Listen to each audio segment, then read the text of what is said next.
Doğal olarak dünya Müslümanları olarak bu filme karşı tepkimizi mutlak manada ortaya koymamız gerekiyor.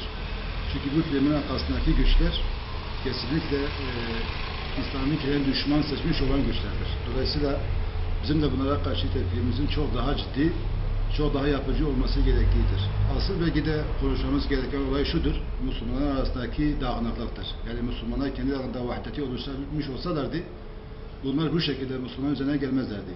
Ve hatta bunlar Müslümanların değerleriyle bu şekilde oynayamazlardı. Müslümanların kutsallarıyla bunlar bu şekilde oynayamazlardı. Dolayısıyla yapmamız gereken hem bu güçlere karşı ciddi manada İslami tepkimizi ortaya koymak, hem de Müslümanların arasındaki o vahdeti pekiştirebilecek adımları atmak. Doğal olarak biz bunları yaptığımızda inanıyorum ki bizim bu güç birliğimiz, bizim bu vahdetimiz onlar açısından caydırıcı olacaktır. Çünkü Allah-u Teala diyor ya Enfal Suresi ayet 60'ta, gücünüzün yettiği kadar kuvvet ve vesileye atlar haslayınız. Bunda sizin düşmanlarınıza karşı, Allah'ın düşmanlarına karşı, sizin bilmeyip de Allah'ın bildiği düşmanlara karşı korkutup caydırmak için.